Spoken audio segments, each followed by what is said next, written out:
Got a little. They're gonna get whacked. You can't score. Right. They're out there. Yep.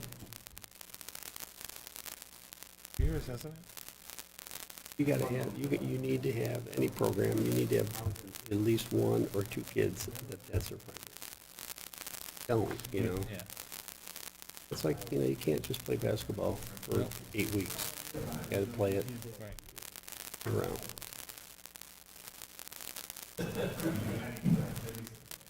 I'll tell you, the boys are legit. They have a very good, I've seen them play.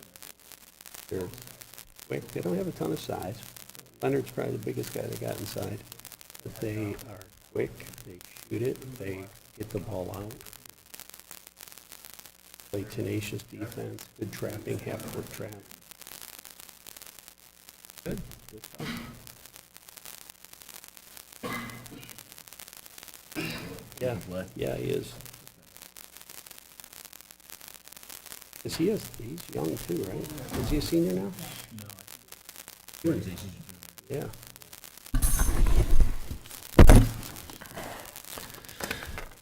Okay, I'd like to call to order the regular board meeting of Monday, January 9th, 2023 to order. Just a couple things. I asked all of not signed in, please do so. Please turn off all cell phones and other electronic devices. Please conduct any private conversations in the hallway or outside. This meeting room is equipped with the inductive loop hearing assistant system. You'll be able to hear conversations through the microphones on your hearing aids with a T switch. And emergency exits can be found to your right and to your left. And as always, this meeting is also live streamed via YouTube with text commenting available. Now, if you please join in a salute to the flag. Pledge allegiance to the flag of the United States of America, and to the republic for which it stands, one nation, under God, indivisible, with liberty and justice for all. Okay, I usually open the meeting with supervisor announcements. I have none, so moving to the approval of meeting minutes, this would be for the December 27th, 2022 town board meeting. Comments, corrections? Hearing none? So moved. Okay, And Supervisor, I will abstain since I was not present for that meeting. As will I. all those in favor? Aye. Aye. 3-0 with 2 abstentions. And I'll ask our clerk to introduce manifest number 1. Manifest number 1 for 2023 in the amount of $754,550.69 has been reviewed by the Victortown Board with the following accounts charged: general townwide, general outside village, highway townwide, the lighting districts of Fishers, Brookwood Meadows, High Point, Cobblestone, Coil Ridge, Rolling Meadows, Stone Lay, and Legacy at the Fairways, S&S Consolidated Sewer Fund, and Trust and Agency. Thank you, Karen. I mentioned to Rich this morning how important it is to the months of January and February to really have a document like this up on the screen and also to go over publicly, because we pay a lot of bills in the next few months, as well as pass-through accounts, essentially collecting taxes, property taxes, then paying the taxing jurisdictions such as the various fire departments. So we'll start here with American Rock Salt. It's that time of year. Next is Belton Park Corporation. Again, this is our contribution for this coming calendar year. Payment to Eastern Shore Associates. This is our 2023 townwide insurance. Payment to Guardian Insurance for the January dental. Integrated Systems for the January hosting and storage. Mercy Flight, their 2023 agreement with them for emergency services. Next is payment to Ontario County Treasurer for the 2023 workers' compensation for all of our employees. Payment to NVP Healthcare for the January employee healthcare. Payment to NOCO Energy for diesel fuel. for the month of December, and then payment to Victor Farmington Ambulance Corporation 2023 agreement for emergency services. We have it, Rich has requested that the Director of Operations get the check, and at that point, we'll be having a conversation regarding the future of contribution from this board. So the total of the above-mentioned expenditures is $715,099.82. Total town expenditures minus the previous mentioned expenditures equals $39,450.87. Questions on abstract number 1? Hearing none, a motion to approve the payments thereof. So moved. Second. All those in favor? Aye. Privilege of the floor this evening. We have no one who has requested privilege of the floor. Moving next to public comments and concerns, we'll ask the members of the public as well as individuals on YouTube. No one on YouTube and no one publicly. Reports of town officials in your packet. We have the annual report of the Victor Conservation Board for year 2022. Covers certainly a lot of their inspections, development review, other activities. Again, we can't thank them enough for what they do. I would ask if Councilman Kohovic or Councilman Guinan have any, as liaisons for 2022, if you have any comments regarding what this board does. I do think they do a good job. They're primarily advisory to the planning board for anything that comes before them. So, Okay. pretty much all I got. Thank you. Both. Next is a report of our Director of Finance. And he does, mentions a few highlights in here. It's interesting when you look at year-to-date, what has been spent, what revenue has come in, and then as well as expenses. And he anticipates at the next board meeting to have budget transfers. We did an earlier budget transfer, and this would probably be the second and final one we anticipate. So, Town Historian, Parks and Rec is also in there. I do want to mention in the little shout out here, and it was just brought to my attention today by one of our employees, on the bands you have hired for the 2023 Sid Partington concert, the band, the Mojo Blue Band, one of our town employees is in that band. Rick McGrain, one of our code enforcement officers, so. Double dipping. I know. So, let's see, what do we got? Town clerk, little discussion, Carrington Way hold harmless. Sorry about that. Oh, I did, in everyone's mailbox, you should have found a couple additional photos. I asked Tom Sterone, who has been involved a bit, if he'd go out, take a look. He was unable to get on the property to measure legally, but he did take a few photos for us. Yes, and this individual has already put up the fence, and it's already in the easement.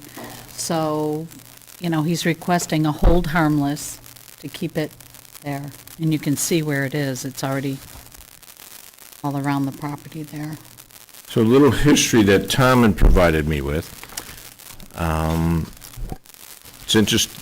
Tom had been out to the homeowner's house because in one of the photos, you'll see the deck.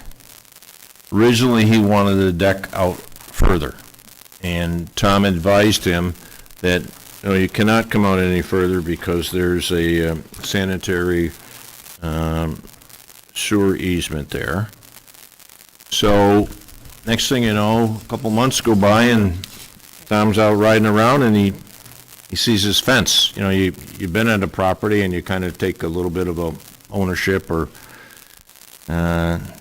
So he looked over there and he sees his fence, he came back to town hall, lo and behold, there's no permit for the fence as well.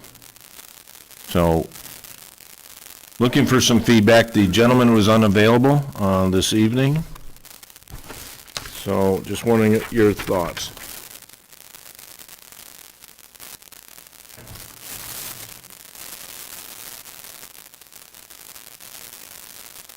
I guess, my concern is, and it's not this specific property, although this is just, kind of a good example of a thing that we have going on, is that we have a lot of people in the town that don't follow the codes, that don't apply for permits, that come to us after the fact, only when it is discovered somehow that they're in violation. And we're gonna do these hold harmless agreements, which are fine, but how do we get it so it's fixed so that the first time around, we don't have to go through all this? I don't know the answer to that. I'm just, I feel like at some point we gotta put our foot down, and I'm not saying that this is the case to do it, but, until people realize that, number one, anything you're doing in the town, you should at least find out if you need a permit. That should be your first question. And then secondarily, as a property owner, you should know what those things are that are, whether it's a conservation easement, which we've had that as an issue a lot of times, where people go into the conservation easement, or they put a shed in it, or a pool for the kids, or whatever it might be. We have the same issue with them, and the Conservation Board brings it up a lot, about, where people aren't supposed to touch it, but they go in and they cut it because they want to extend their property and create more of an area for themselves. I have no idea how many hold harmless agreements we have currently, but it just seems like this is just one more, and we'll go through this year, and we'll probably have a few more in the future, So I don't know what the best way is to educate people. We've asked, when developers have come into the planning board, for them to make sure that they, notify those people that are gonna buy a piece of property that these markers mean it's a conservation easement, or this is where your easements are, and they all agree to it, but then the people come in after the fact and say, oh, I didn't know that. I didn't know I needed a permit. I didn't know I couldn't put a fence up, I don't know, I'm just frustrated, I guess, by the whole process where, people don't even ask the question. If I could just add something, I have asked all the town clerks at our meetings, nobody does hold harmless agreements. They don't have them, like their towns don't do them. So we seem to be one of the only ones around here that do them. I don't know, Kevin, maybe you have more of an insight, but, I know that some, municipalities do something similar to the hold harmless agreements, indemnity agreements. Basically, it's same concept, that the town is held harmless for any damage or harm that comes by having an improvement located in one of these, either conservation easement or a utility easement on the property. Effectively, it's a way to allow for an improvement to be where it shouldn't be, without having any potential liability to the town in case we have to go in there. In this instance, we've got a fence that's located within a sanitary sewer easement. To the extent that we needed to go and do any work, we can tear that fence out, and there's no harm to the town. Like, the town does not have to replace the fence. They don't have to do anything, because in fact, the homeowner has erected an improvement within a restricted area. So the other areas do them.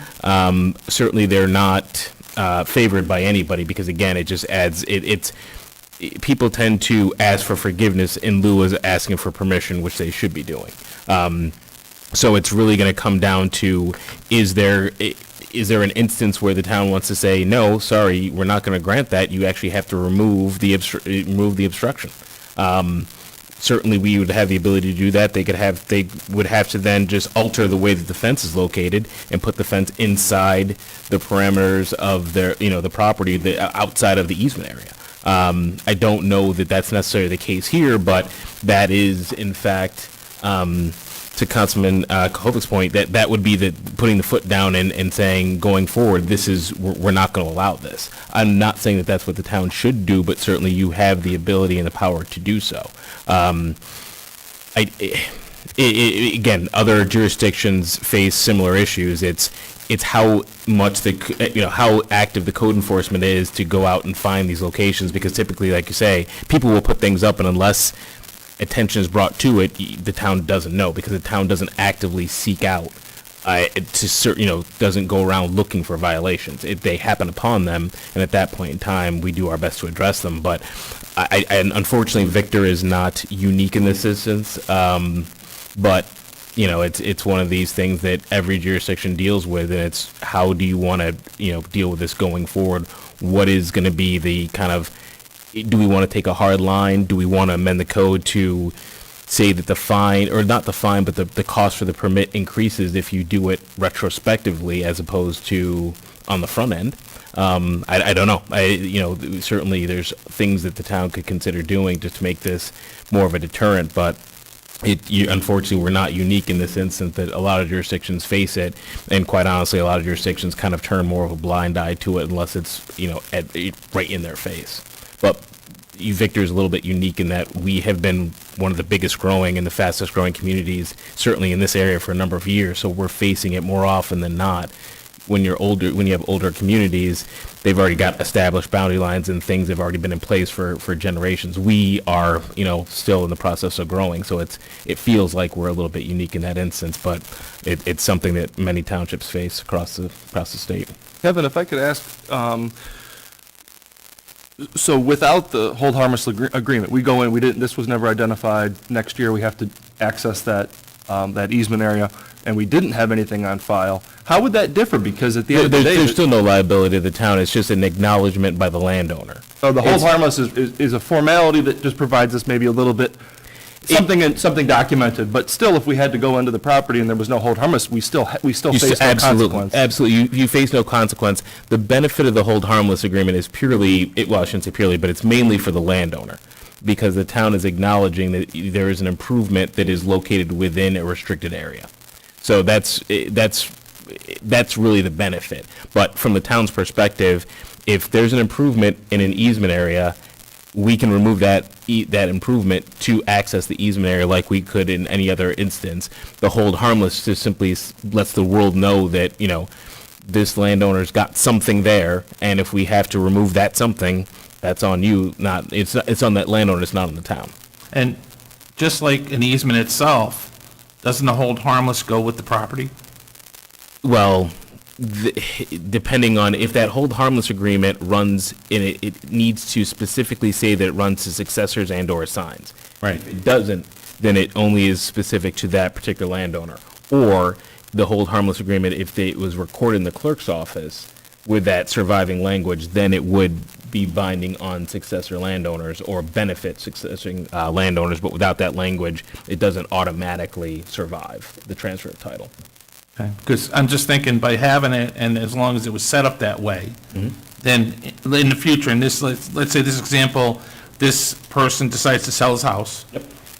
Hopefully in the process, their legal counsel says, oh, there's a hold harmless agreement for this easement, right? If it was in there, they should be able to identify that, right? They should be able to, or they're going to certainly see that there's an easement and the fence is located within the boundary of the easement. The attorney should ask At for least something question to it. evidence that they have the permission to have that obstruction there prior to taking title of the property. An attorney might ask that, but a realtor's not gonna. No, you're not going to disclose, I know, that's one of the issues. And look, I have to admit, I've done I've done more house closings than I care to admit, but certainly not every single person takes the time to look at those and then seek that additional Right. paperwork. Quite honestly, somebody will see, well, it's been there, the Yeah. town hasn't said anything, so unless and until the town says something, you can keep it there effectively. Yeah, but just, it seems to me like it's unfair if someone came to us at the town and said, hey, look, I want to put a fence in, and they're doing through the process, we say, oh, no, you can't put it there, it's in an easement, so they don't. They followed the rules, they went through the process, as opposed to someone else who just did it. Their No neighbor- permit, no, none of it, and now after the fact says, oh, I already did it, so give me what I need. Right. And effectively, the alternative is, no, sorry, you need to remove that Yeah. and modify it. So in this case, that southernmost portion of the fence where it kind of levels off and it runs parallel to the southern portion of the property, that would need to be moved some I'm guesstimating here, at least 6 to 7 feet north so that it's outside of the easement line. I mean, that could be the response, that you need to relocate your fence. Because that parallel says 42 feet, and then your point, It's 42 feet in length. It's just the how far it encroaches in. I'd have to. I'm guessing because I'm looking at the total width is it's 30. It's 26. It looks like to the deck. So they need to move it an additional, at least I would say 6 to 7 feet north, so that it's closer to the deck. They're not going to like that from a aesthetic standpoint, but that would be code compliant. I think the frustration that I feel is that why have codes? I mean, not that why have codes, but I think the argument becomes, the fact is that, there probably are a lot of things in this town that are not code compliant, let's be honest. And some are done mistakenly, and some are done intentionally. Over on the other side of town, the guy wanted the dog fence. He wanted to go out 250 feet into the conservation easement last year. And we said no, and I think the fence went up anyway, and so there was, or whatever. But I think a lot of times, and I think that they may know what the code is, they may know what the situation is, but because we are growing so fast, because there's so much going on, because it's not I don't want to say it's not a high priority, but it's not if they're working on new construction and somebody puts in a fence and then you notice it a month or two later. But I'm along the lines with Ed, is that the next property owner comes in, and I just think of the hassle, I guess, for the town clerk, for the town boards. 10 years from now, this house is sold. Somebody comes in. The new highway superintendent has to find out that this fence is in our easement area, because they've forgotten, Mark's long gone, we're gone from the board, and somebody else is left dealing with the situation, and then they got to go back, find the paperwork. Oh, yeah, this fence is not supposed to be here. We're going to tear it up. What do you mean you're going to tear? I mean, you just see how those problems continue to fester, I guess. And I just think that, maybe it is a point where you start to say, you're not in compliant, you need to move the fence. And you also mentioned maybe it needs to be extremely punitive if it's a back-end application for something that's already done. And maybe that's really part of the answer. I like that idea. So if you did something and now you apply for a permit after the fact, maybe you pay double what the permit price would have been. I don't know, just throwing something out there in general discussion. If it's $75 for a fence permit, let's say, well, you already put it in, you have to do the hold harmless, and the permit for post-installation is now $150. Whatever that might be, and I'm just, making it up as I go along here with the numbers, but, somehow to make it a little punitive so that the word gets around a little bit that, because again, it's time of our code enforcement officers to go out and check and double check. And then you get the issue with the neighbor next door in the house on the right in the picture. They decide they're gonna put a fence in, and they wanna connect to that fence to make it a nice, and then all of a sudden, they're not compliant. But wait a minute, you're telling me I can't do it because but you let him do it. The other alternative is, and I don't want to be anti-business, but the contractors should very well know that they need to pull a permit. Yeah. So if you've got companies that are installing fences, you got people putting in pools that aren't pulling a permit. I mean, a contractor should know what is required in the township. So maybe it's, trying to put the hammer down on some of them as well. If the contractor should have known, and if the permit wasn't issued, there's already a fee that they've already gone around. So punitively, although I don't think we have anything in place that says what the penalty is, but we would have to put something in place that says if you put something up without a permit and a permit is required, there's a penalty involved. In this case, if we could be somewhat nice and say, okay, we won't make you touch anything right now, but you're going to start from scratch. You're going to buy a permit, and you're going to get a permit and an approval to build this fence, and if it's applied or not applied, or tells you what you have to do, you have to comply with it. And if it, through the process that it would have gone through originally, is approved or modified, then that's what they have to comply with, and I don't think we can penalize a person if there's not an actual stated penalty in place for it, but But I think going forward, that would be an action we would have to take. I think you could look in the code, and I don't I'd have to double check, but I mean, to me, this is a violation of the code. So if there's a section of the code that says if you violate if you're in violation of the Victortown code, this is the penalty that applies, we could certainly utilize that. But I think if there's a concerted effort to try to curb this type of behavior, if we adopted a new law or a new code section specific to this issue, it would be starting now going forward. I think there may be things that are in the code now that we could utilize. I don't know to what extent, but certainly if this is something that you want to, address going forward on a larger scale, we could tailor something in the code specific to this issue, and it would take effect that at that point going forward. So retroactively, we wouldn't be able to apply it necessarily, but on a going forward basis, we could draw a line in the sand and saying from this point on, to the extent that this issue comes up, we have the ability to, impose these fines and penalties, if you will, if you're in violation. But certainly, at any point in time, the town does have the ability to go to any landowner and say, you need to remove this and you need to put it out, you need to remove that section of the fence or whatever it is that's in violation or it's within the easement area. And, I mean, again, we certainly have the ability to do so on an as-needed basis if any maintenance or work needs to be done, but certainly as this information becomes prevalent, we could issue code violations at any point in time and say, they're bring currently in your violation. $105?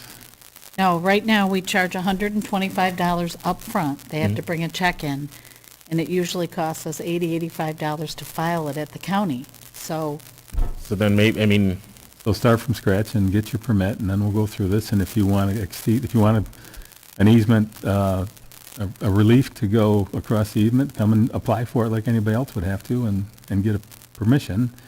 And if they give them permission, fine, you can leave it, and if they don't, then, you need to modify it. yep. It's just my opinion, but without trying to, start a fight over it or anything. Well, and I don't know that we're singling out this particular landowner. This Right. is just the genesis of the conversation. But if this Just is because truly this an brought issue, up that issue. Yeah. And it's been an ongoing issue, so that's, I guess, why, I'm sensitive to it because of that, because it's been an ongoing issue. We've had several residents that have come for hold harmless agreements.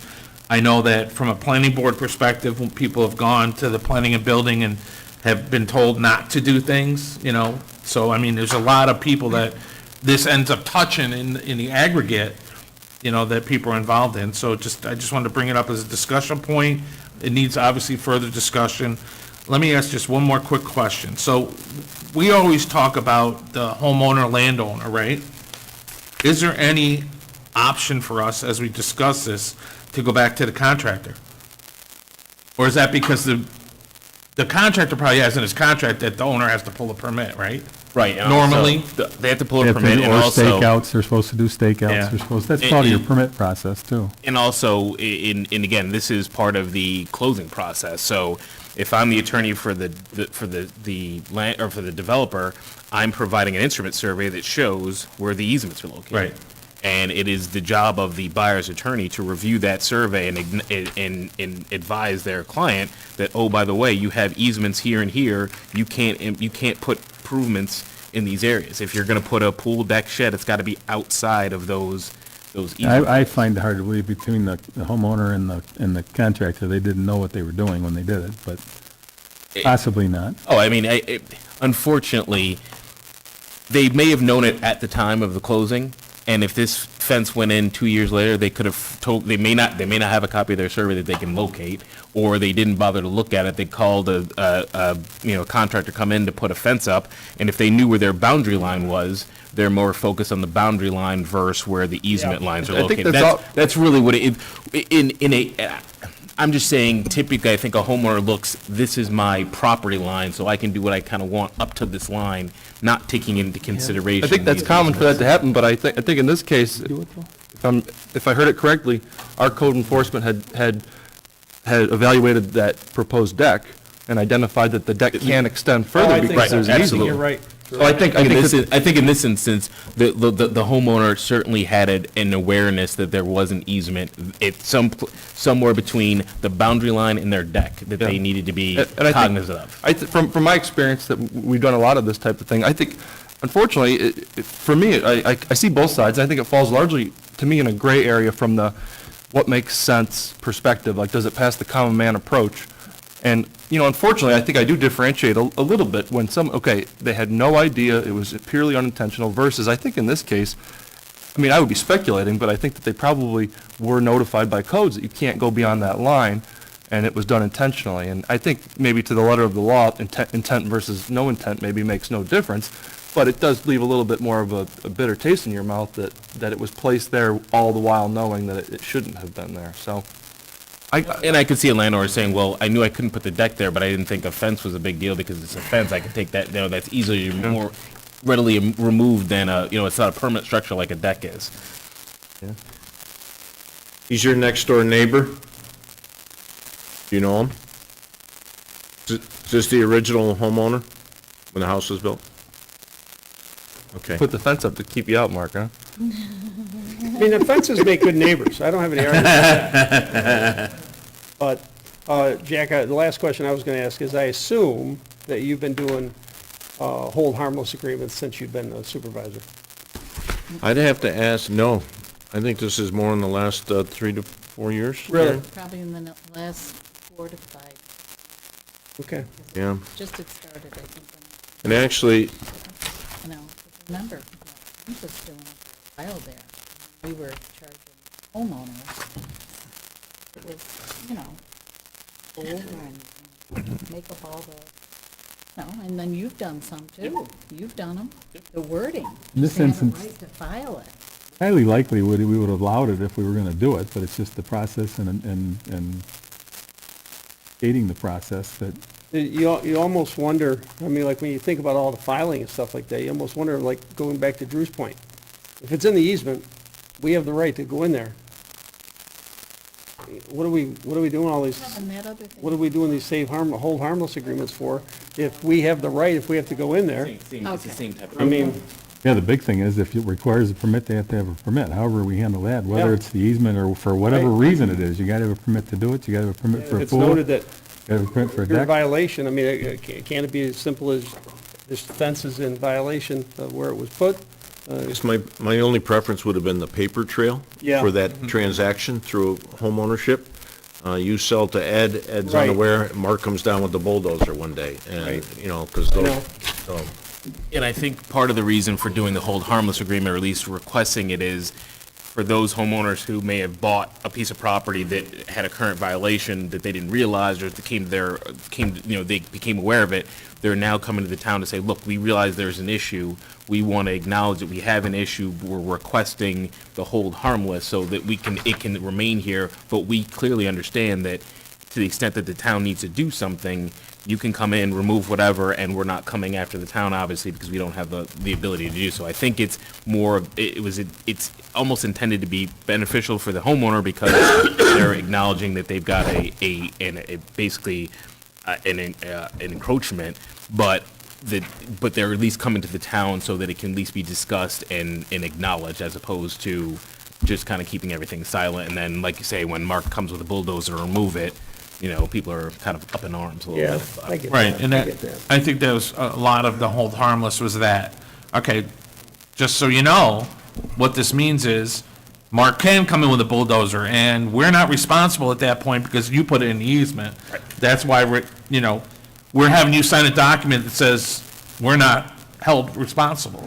But again, it does provide but at the same time, from the landowner's perspective, the town knows that I have this encroachment and they're not telling me that I have to remove it. So that's their benefit, but the town's benefit is you're clearly aware, and anybody else who buys is clearly aware because of the agreement.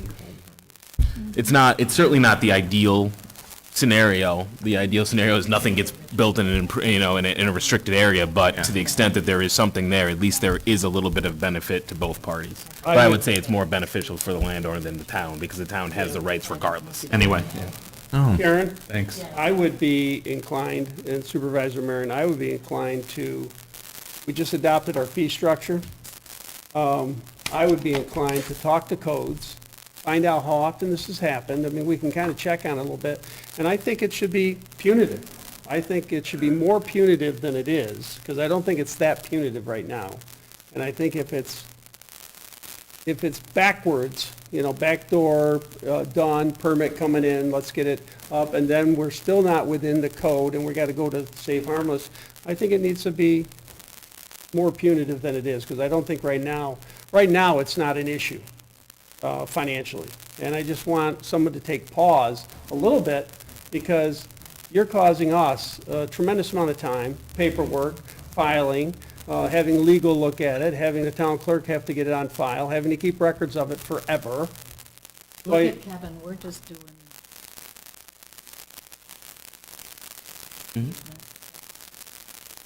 But I just think that it needs to be more punitive, and I'd like to look at that and have codes talk to Kim about it and get some input from them and maybe amend it a little bit, something like that. I mean, maybe it's worthwhile for the landowner to have to pay for the town's administrative costs in Exactly. connection with the Exactly. harmless agreement, certainly. I mean, I think that would be. Exactly.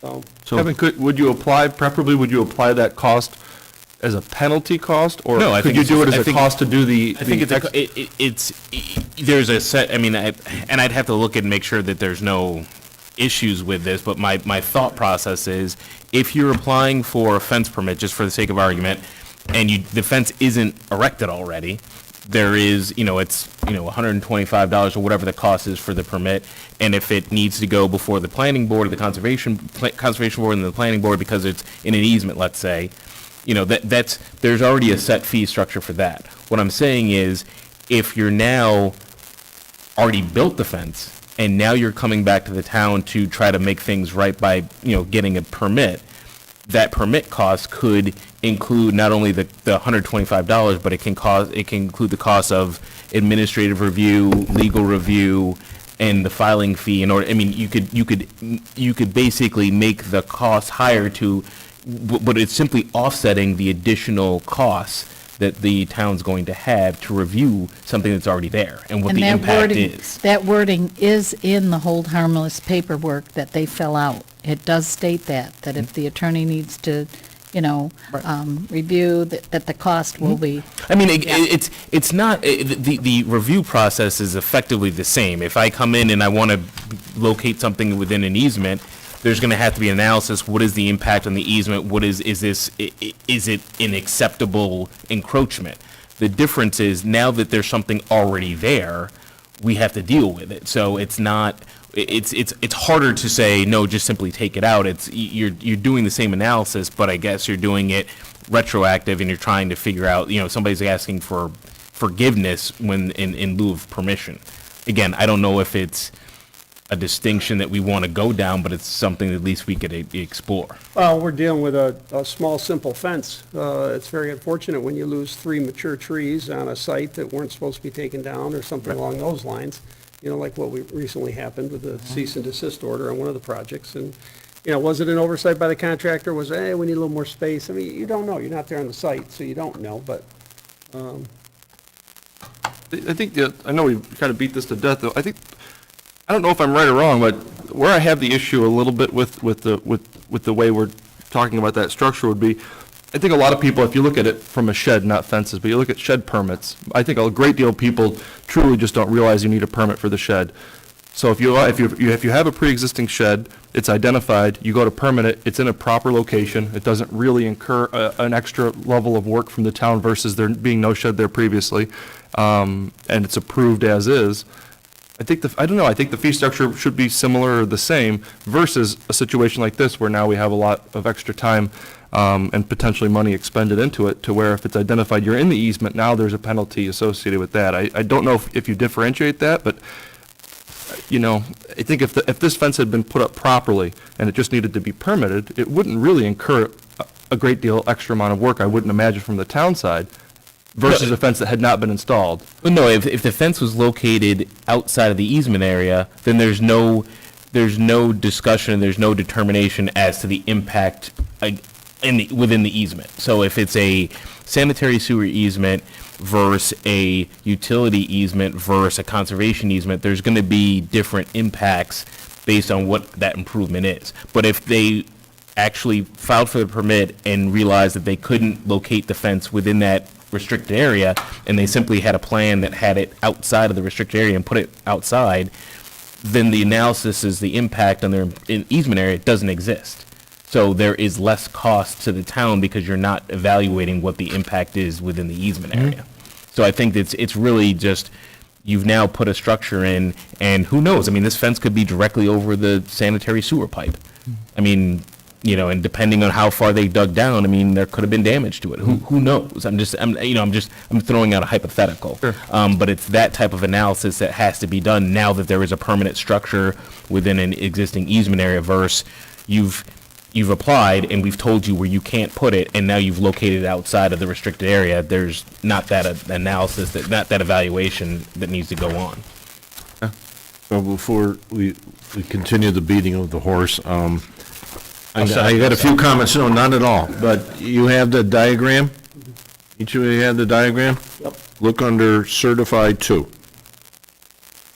The last name.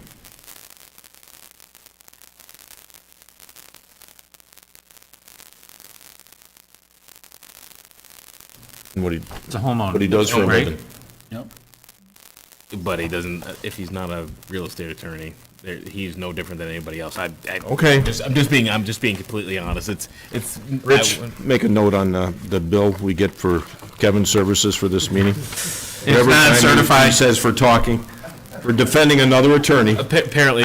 we have to deduct at least 30 minutes, okay? You want to? Dang it, now I gotta talk for another 2. I'm exhausted.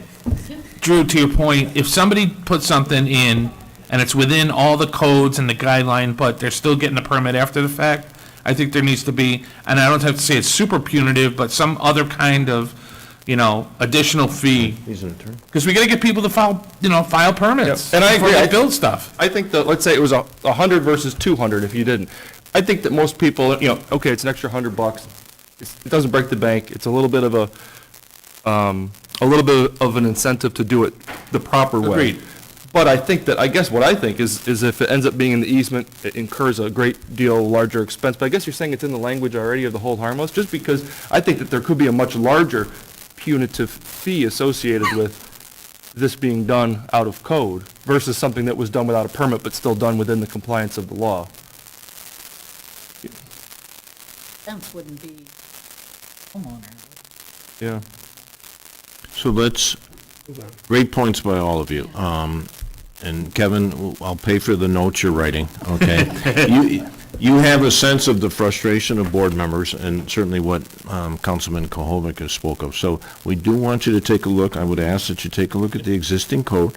Karen is going to take a look and see how many of these hold harmlesses that we have provided to homeowners.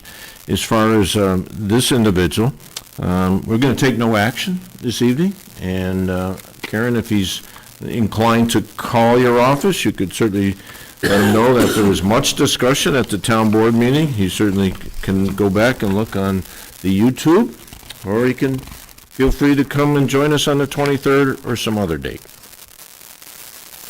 Anything else? Okay. Last item in your... I have a couple. Last item that I have in here is the traffic report, and the road patrol in the month of December was very busy with, they initiated 70 traffic stops and issued 51 citations. Very busy. Well done, Sheriff's People were in a Department. hurry. Yes. Shopping. Karen, go ahead, and then, I just wanted to update the board members and actually, our residents.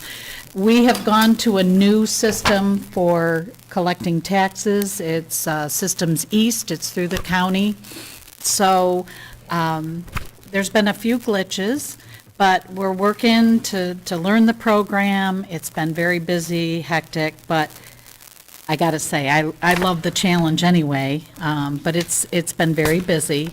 So by tomorrow, the problem was that the tax bills were not up on the website or on the county website so that people could just click on and look at their tax bill.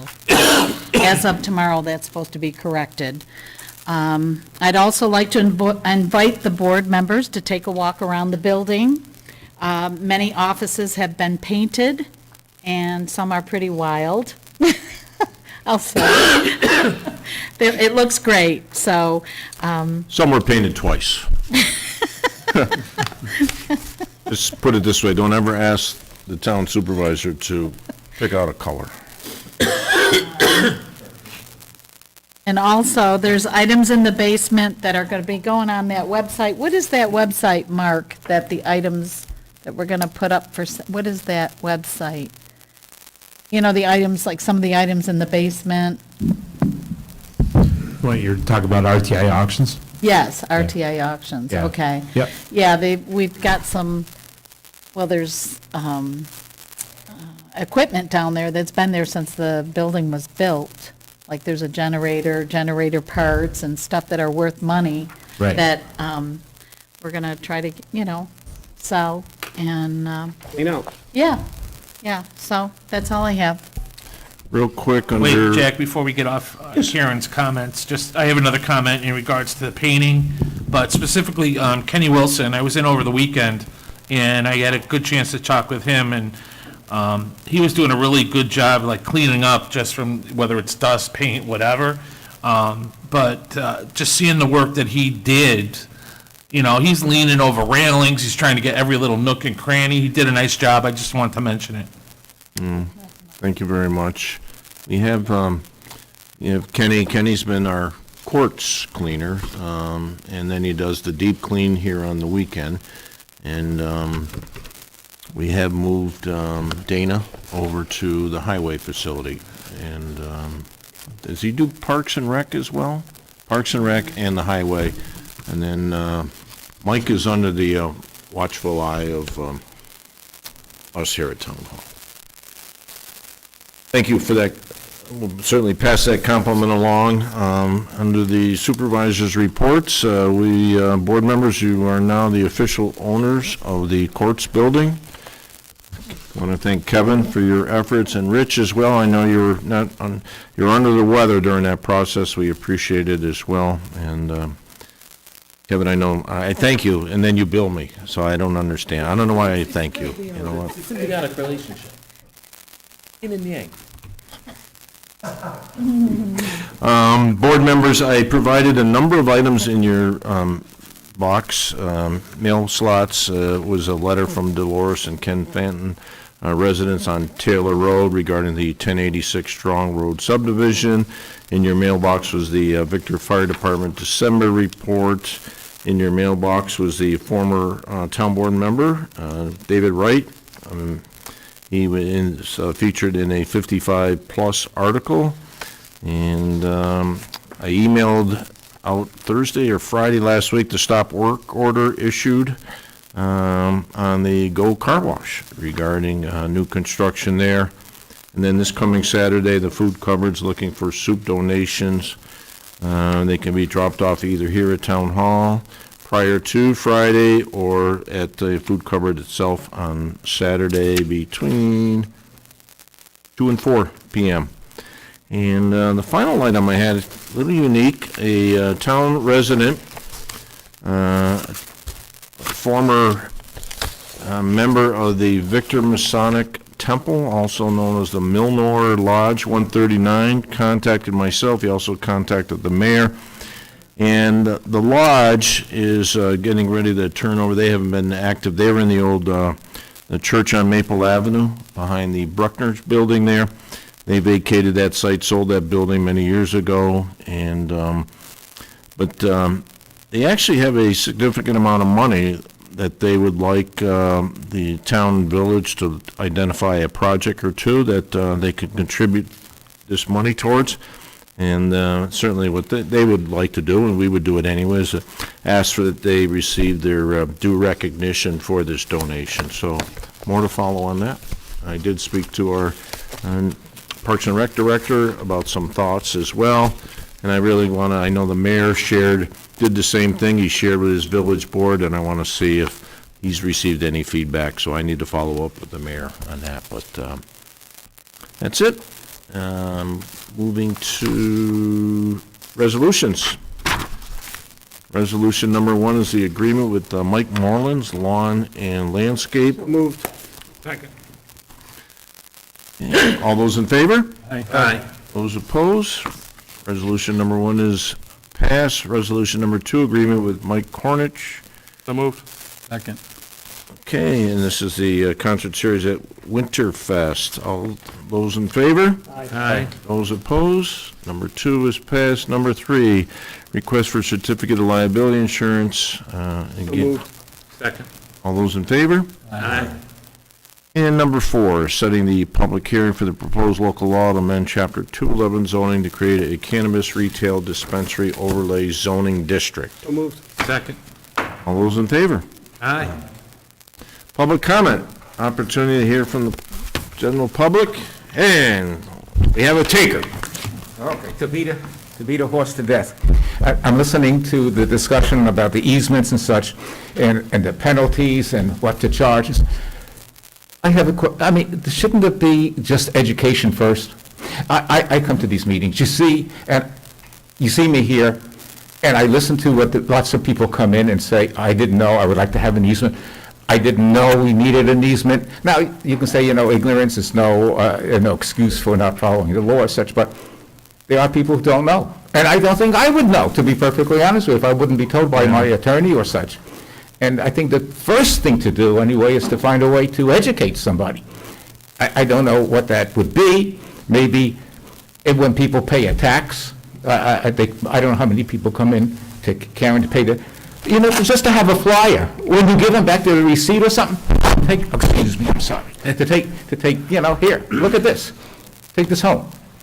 And I'll be honest with you, people come in to pay their taxes, and they have their tax bill, and they'll ask me what the sewer charge is on their bill, and it's for their consolidated sewer district that they live in, and I said, how long have you lived there? 15 years. I said, well, it's been on your bill so people aren't aware, really. It's common. No, I know, it's frustrating. thank you. You will. Susie, anyone with you? Comments? Motion to adjourn. Second. All those in favor? Aye.